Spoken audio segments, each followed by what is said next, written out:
Now listen to me, and never forget it. Crime is a sucker's road, and those who travel it wind up in the gut of the prison or the grave. There's no other end, but they never learn. It was ugly from the start this time.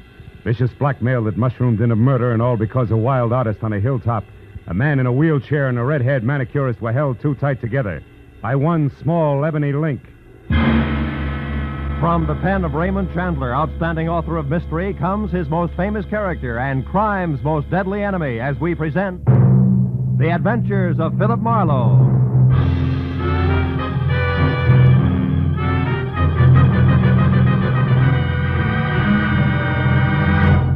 Now, with Gerald Mohr starred as Philip Marlowe, we bring you tonight's exciting story, The Ebony Link.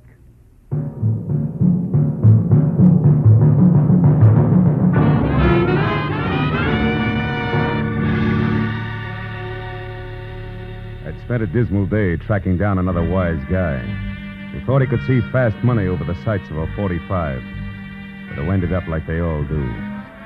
He was flat on his face in an alley, his life dripping into a sewer. It was what he deserved, and the only feeling I got from it was that I wanted a bath bad. So I went home, but when I stepped out of the elevator and started down the hall, I knew I'd have to postpone it.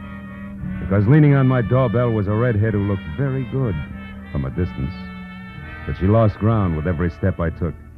Because the closer I got, the more I saw of a mouth shaped by indecision. Of eyes that were nothing but mascaraed caginess and shallow green. And flashy clothes that carried the kind of bargain basement label you can't tear off. Good evening. Looking for me? Yeah, you're a private detective named Marlowe. I am. Come on in. Have a chair, miss. Johnson, thanks. What's your difficulty, Miss Johnson? Oh, it's not me. It's my sister up in Santa Barbara. Can you go there right away, 812 Seaview Road? Maybe you should tell me what it's all about, huh? Well, she loaned a gentleman friend of hers some money. Okay. That's enough of the sister act, baby. What's the gag? Gag? Why, I don't think I understand. Number one, there's no 812 on Seaview Road. It runs into the ocean at the 600 block. I know. I used to live there. But Number two, when picking a phony name, Johnson is the second most popular in the book. Yeah, but and number three, baby, me hiring out as a patsy of any kind is lousy for my business. So you better... Stick 'em up. Oh, no. I mean it, and I'll shoot if you follow me. Okay, kid. Just don't slam the door on your way out. She backed out fast, pulling the door closed as she went.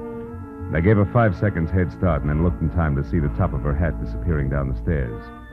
But before I could follow her, the elevator gate slid open and a dapper man with a square face I'd seen somewhere before hailed me. Certainly glad I found you, sir. Remember me? Ramsey, Mr. Ivan Pack's chauffeur. Oh, yeah. He wants to see you, sir. Says it's very urgent. Yeah, but Well, okay, Ramsey. Where's Mr. Pack now? Waiting downstairs in the car, sir. Oh. I'll show you. We tried your office first, but it was locked. We're afraid you might have gone out of town. You aren't going, I hope. No, but it was close. By the way, how is Mr. Pack these days? Still confined to his wheelchair? Yes, sir. But he gets around fairly well with me to help him, of course. Mm-hmm. What's the matter, Mr. Marlowe? Looking for someone? Not exactly, Ramsey. Chances are she ducked out the back way and still running. Oh, I beg your pardon, sir. This way, Mr. Marlowe. Here we are. Oh. Hello, Ivan. Get in, Marlowe. Thank goodness we found you. Oh, just drive around the block, Ramsey. He said it was urgent. Is it really that bad? Yes, it is. Roll up the glass there, Marlowe. It's best if even Ramsey doesn't hear this. Okay. That's it. Marlowe, I'm being blackmailed again. Huh? It happened 6 months ago for $10,000. This time it's $50,000. Brother.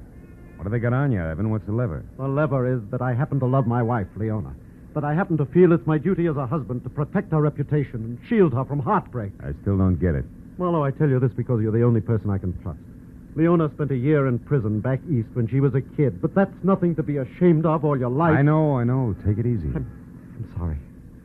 Bluntly, I can't afford to throw that much money away. On the other hand, if I don't pay, they threaten to expose Leona as a jailbird. She couldn't stand that, Marlowe. Mm-hmm. I know her. She ran away the first time this happened. She said she wouldn't be that kind of burden to me. If she finds out about this new demand, she may do something even more desperate. Blackmail's always tough. Who's doing it? I don't know. More, all we have to go on is this letter. Let's see it. Here. It's got an L.A. postmark. The stationery is a high grade that doesn't match that cheap envelope. Mm-hmm. The top of the page has been cut off, see? Yeah. Strange backhand, too, huh? Hey, this demands a payoff by 12:30 tonight. Why didn't you give me more time? I just got the letter this afternoon. Yeah. Look, Marlowe, I realize what you're up against. Try, will you? Find out who wrote that letter. I have two alternatives. Pay him, kill him. Well, I'm no killer. I'll pay if I have to. But maybe, with luck and your help, we can find a soft spot in his armor. What do you say? Well, I'll try. Don't take any bets, Ivan.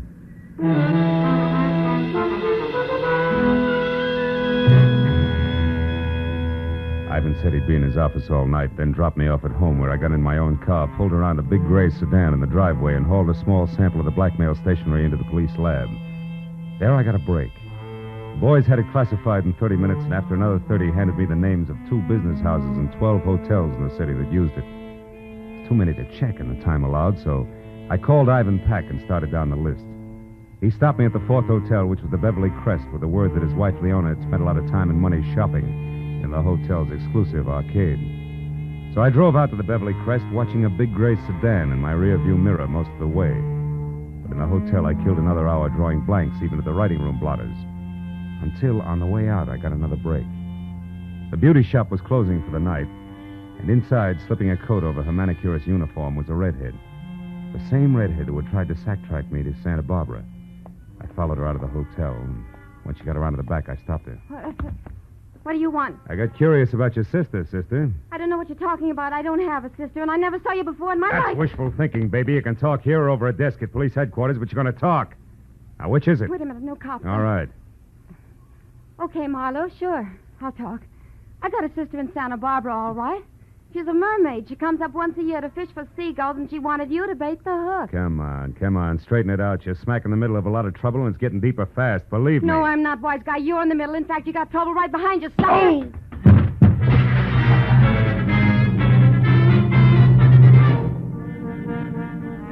By the time I got untangled from the ash cans, all I could see was the back of a big gray sedan taking a corner so fast I only caught the last 3 numbers of his tag. 440. But as I stood up and dusted myself off, I saw something black and shiny. It was a 5-sided ebony cufflink. I dropped it in my pocket as I went inside the hotel again. The 5 into a bellhop got me the manicurist's real name, Rhea Fleming. But even a 10-spot failed to raise her address, so I called my client again, tried Rhea's name on him. When that missed, I asked permission to go and see Leona about it. That got me 60 seconds of argument, 10 of dead silence, and finally a very reluctant okay from Ivan. 20 minutes later, I pulled up at 94 Camden Drive, in front of a house sprawling in Spanish that was home to Ivan and Leona Pack. And the delicate, dark girl with the shy gray eyes who answered the door was Leona herself. Yes? I'm Philip Marlowe from the Sequoia Credit Adjusters, Mrs. Pack. I'm told you patronize a manicurist, Miss Rhea Fleming, at the Beverly Crest Hotel. Why, yes, occasionally. Is anything wrong? Oh, no. Nothing serious at all. May I come in? Oh, of course. I'd like to ask you a few questions about Miss Fleming. Well, I really don't know her very well. Oh, I understand that. But you might know where she lives, for instance, huh? Well, I did happen to drop her off one evening Oh? at the corner of Sunset and Mariposa, I think. Won't you sit down, Mr. Oh, Morrow? thanks. Where did she live before she came to Los Angeles? I have no idea. You don't, huh? Well, do you happen to know if she writes in a heavy, angular backhand? A heavy... Mm-hmm. Mr. Morrow, may I see your credentials? Why, of course, if you wish. No, don't bother. It's happened again, hasn't it? Ivan's received another letter, and I'm... Who are you, really? Private detective working for Ivan? Oh, that's a cheap trick, I admit it. But we wanted to keep this from you, Leona. I won't let it happen to Now, wait a him. minute. I won't. Listen to me. Ivan's doing everything possible to stop this business. Now give us a chance. You're running away now. It would be the worst thing you could do to us. It's so terribly unfair, Now, Marlowe. we're on your side. Don't you understand that? And you're in a position to help us if you will. Marlowe, is it Rhea Fleming? Well, she's in on it, but not alone. She doesn't have the brains. But whoever is behind it belongs to this ebony cufflink. Ever see it before, Leona? Think hard. No, I haven't. Oh, it's too bad. Well, do you happen to know anybody who drives a big gray sedan? The license number ends in 440. That might be Bruce Moracek, Moracek, who's he? an artist Ivan hired to do a portrait of me. Mhm. Picture isn't finished yet. It may never be. Bruce is too temperamental and exacting, but Why did you ask about him, Marlowe? Yeah, because I've been tailed by a gray sedan since I first started in this mess. Oh, it couldn't be Bruce. I'm sure of that. Now, we'll see. And, Leona, until you hear from me again, promise you won't do anything rash, huh? Where are you going now, Marlowe? Put some pressure on Rhea Fleming. Her character has all the sterling qualities of mud pie, and I think she'll crack just as easily. So long, Leona. I'll call you. In spite of what Leona had said, I still thought there might be more to Bruce Moracek than ever got on canvas. When I was out of the house and halfway to my car, I knew I'd have a chance to find out because across the street, a door flew open on a big gray sedan. Better than 6 feet of swarthy but handsome man clambered out and rushed toward me. It wasn't the lock of black wavy hair that dangled dashingly over one eye, but the fact that his hands were curled into very large fists. It gave me a definite them or us feeling about him, and the closer he got, the more certain I was that I'd have to let him have it first. And when he got within reach, I did just that. Ha! And while you're taking that one over, chum, try this. How long have you had on that polo shirt? Speak up. All day. Confound you. But you don't have to knock me down to find that out, you idiot. No, it was faster that way, and I'm not through yet. You've been tagging me all night, and I don't like it. How come? You wouldn't understand. Try me. Come on. I haven't got much time. All right. Until yesterday, I was working on a portrait of Mrs. Pack. Yeah? She's an exquisite subject, but I quit because it became impossible. Mm-hmm. She's being so upset by something or someone she doesn't even look like the same person from one day to the next. And that's supposed to explain why you've been tailing me all over town? I told you wouldn't understand. A portrait artist is not only a painter. He isn't, huh? He must be a psychologist, a doctor, even a detective, if necessary, when his subject's beauty is being destroyed before his eyes. Oh, come on. It's true. Hey. So I followed Mr. Peck to you and you to the Beverly Crest Hotel because you are up to something. I want to know what it is. Mm-hmm. Naturally, it wasn't you who put the slug on me at the hotel, huh? The what? The slug. Slug.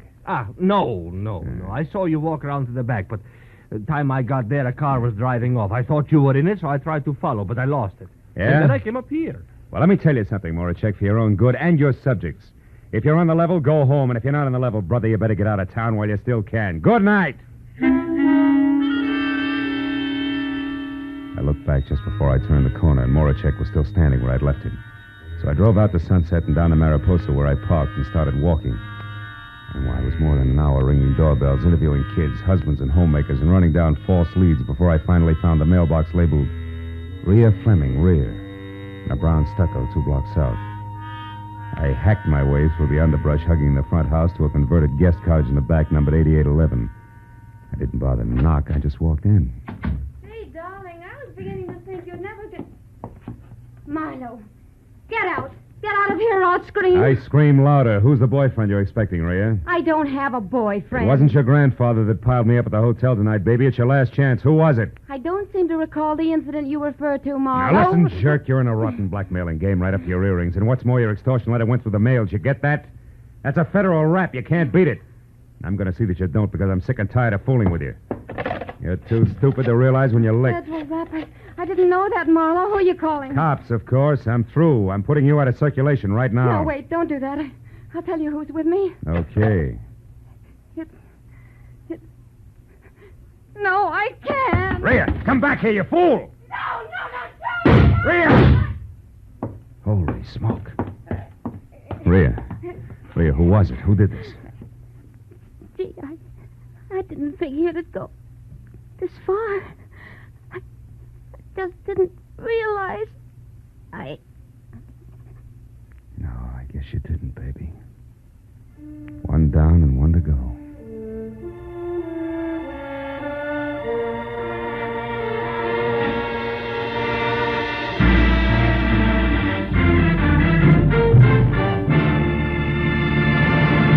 In just a moment, the second act of Philip Marlowe. But first, if you like the weather here, cloudy with threats, torrid with action, showers of trouble later tonight and tomorrow, you'll find more of the same on Sundays when Danny Clover and Sam Spade go into action. Danny Clover is the thoroughly human, fast-thinking detective of Broadway Is My Beat. And Sam Spade is the... well, who else but the Sam Spade of Dashiell Hammett's fertile, ingenious brain. On most of these same CBS stations tomorrow, you'll find Danny Clover prowling the Great White Way late in the afternoon and Sam Spade on the hunt in the evening.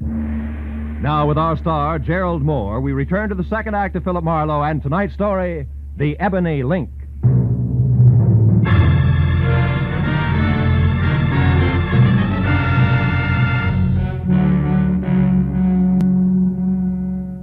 Fleming's face relaxed in death. The gaping, frightened people who make up every street scene began to gather.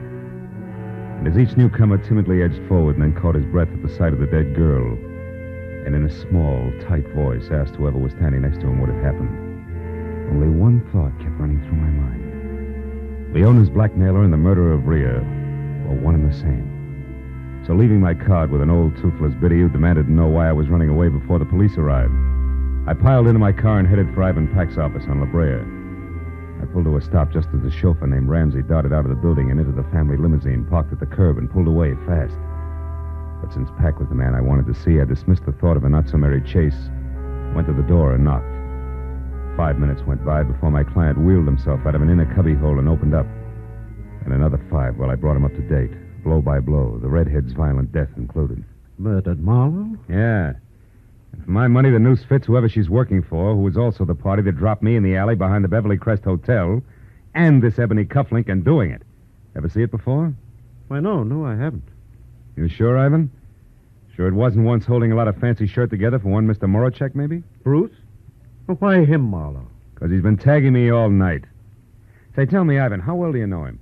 I met him about 6 or 7 months ago at my club. I don't remember who introduced us. Yeah, well, that fits. The blackmail started just about that time. Now, look, just to make it a little tighter all the way around. You can't recall who recommended him to you as just the right man to paint Leona's picture, can you? No, I can't. Uh-huh. But on the other hand, Marlowe, neither can I recall having heard anything bad about him. No. Now, look, you say he's been following you all night. Close enough to do a time step. What are you getting at? Just this. Was he around the place where the girl was killed? Well, to my knowledge, no. But that shouldn't mean too much because the murder happened after we had our little run-in. So he'd naturally be careful about my seeing him. Well, Besides, Ivan, he was going to commit murder, so it's a cinch you'd arrive and depart from 8811 Mariposa without fanfare. Mariposa? Yeah. 8811 Mariposa, Marlowe. Yeah.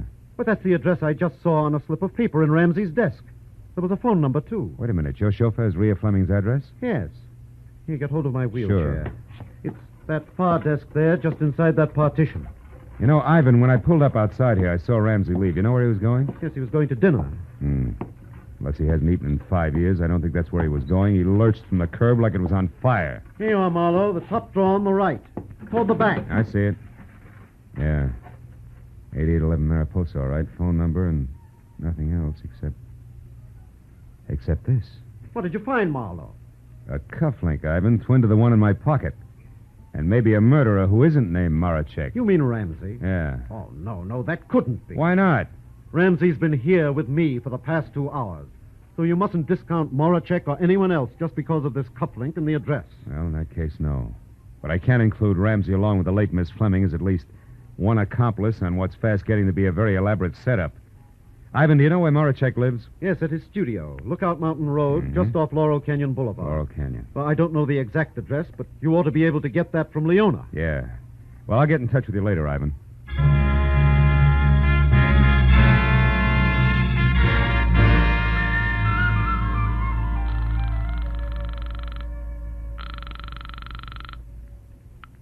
Hello? Marlowe, Leona. Now, listen hard. Did Bruce Moracek come up to see you after I left? Yes, he did. What'd he say?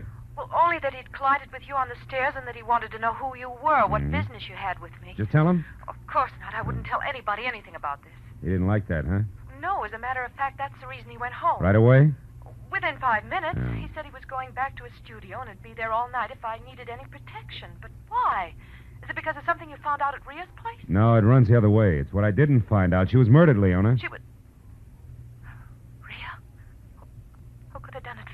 Whoever's blackmailing you, I'm positive. But whether or not that's Moracek, I don't know yet. Now, look, what's the number of his place on Lookout Mountain Road, Leona? Come on, fast. 173. 173. But Thank Phil, you, must and be... goodbye.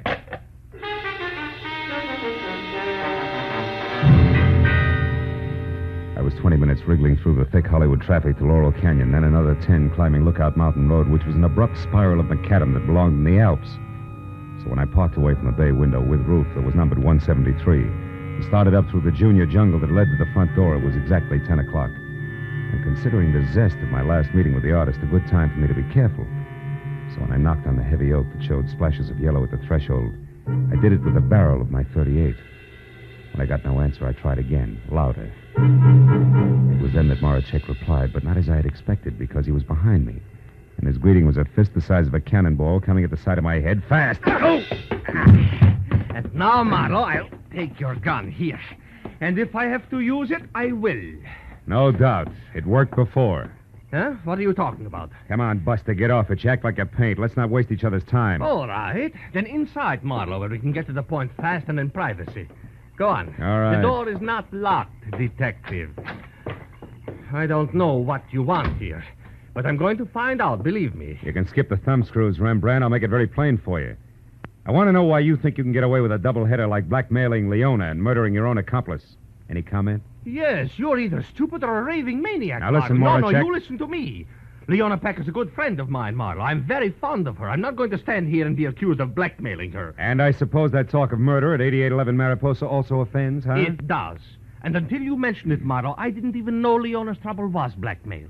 And as for a murder at something or other Mariposa, I have been here painting since I last saw you. Which who will swear to? Nobody. Ah. But if you will step over here, you can see that this canvas is fresh, that the paint is still wet. It was my chance.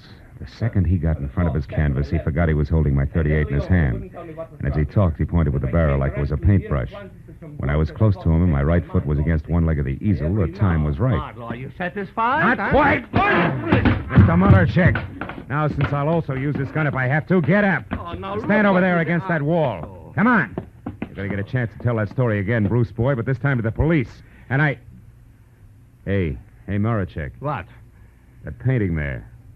That's Leona, right? Huh? Of course that's Leona. Does it look like a battleship? No comment. But also, Moracek, it looks like a lot more, and by that I mean the answer to who's both the blackmailer of Leona and Rhea Fleming's killer. Now I think I know. Apologies and farewell, Buster. You're nothing worse than a sucker. But Marlowe, I don't understand. Where are you going? To Leona's place. Friend Ramsey is due there at the moment, and that may mean murder again. So long, Rembrandt.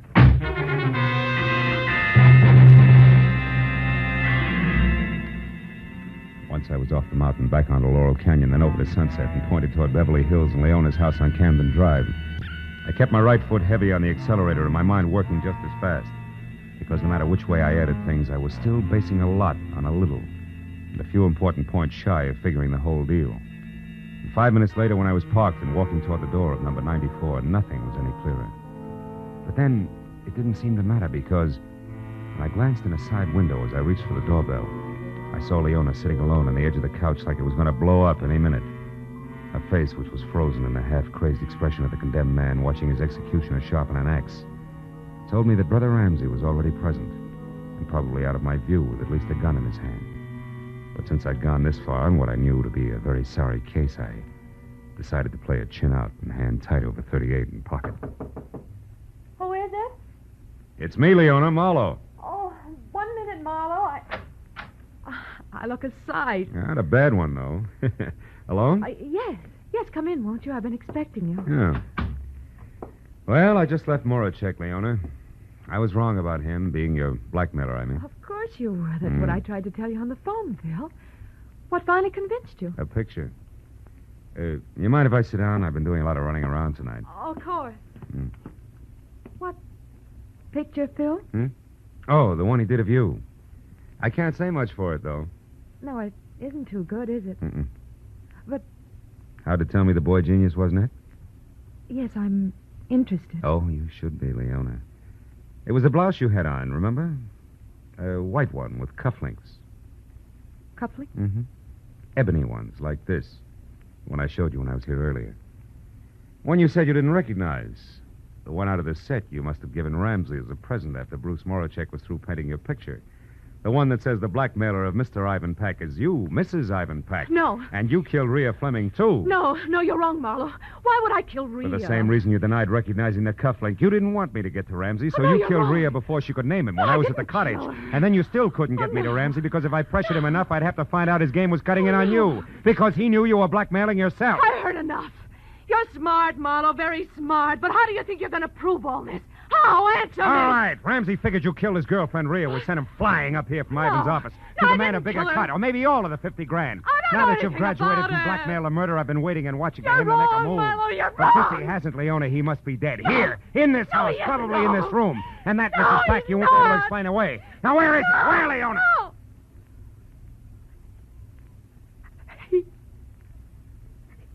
There, Marlowe. Behind the couch.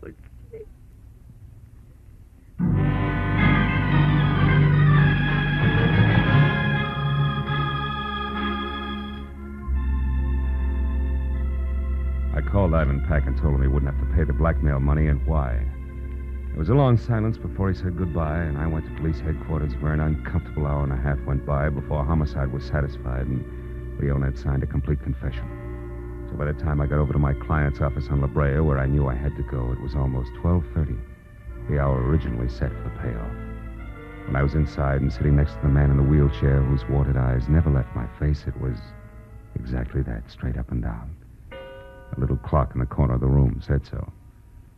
Well, Marlowe, I just saved $50,000, didn't I? Maybe a little more than that, Ivan. Maybe unhappiness for years to come, huh? Yes, I suppose so. Leona wanted two things, Ivan.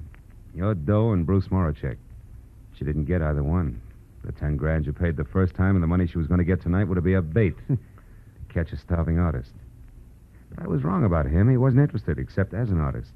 And your chauffeur and your wife's manicurist knew enough between them to try to get a piece of that dough for themselves. Yes, I owe you a lot, Marlowe. Oh. After all, I just said I saved $50,000, didn't I? Even though I lost a wife. Good night, Marlowe. I'll talk to you tomorrow. Sure. Night, Evan.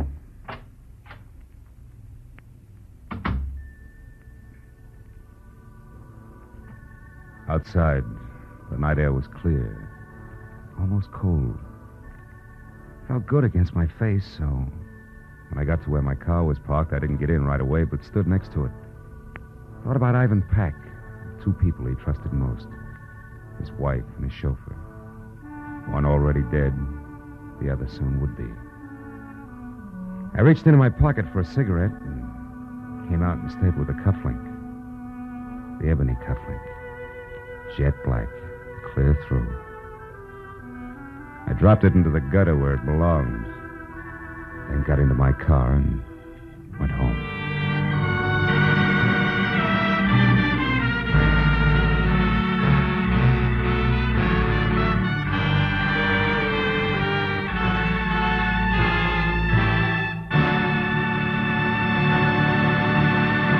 The Adventures of Philip Marlowe, created by Raymond Chandler, star Gerald Mohr, and are produced and directed by Norman MacDonald.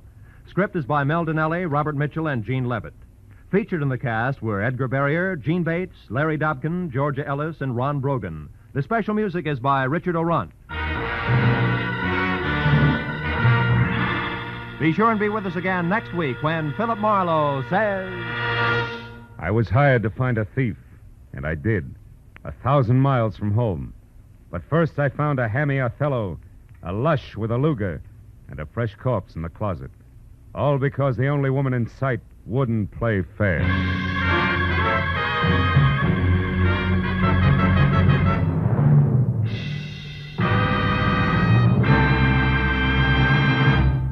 There's gold in them trills when just a little bit later tonight, Sing It Again comes along, offering a grand prize of $52,000 to some lucky CBS listener.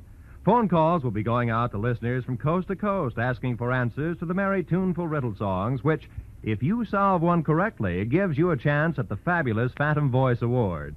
Tonight, it's 27,000 in wonderful prizes if you can tell who the Phantom is, plus 25,000 in cash if you can answer one more question about him. So stay tuned to CBS for Sing It Again, which comes along later tonight, and for Gangbusters, which follows immediately over most of these same CBS network stations. This is Roy Rowan speaking.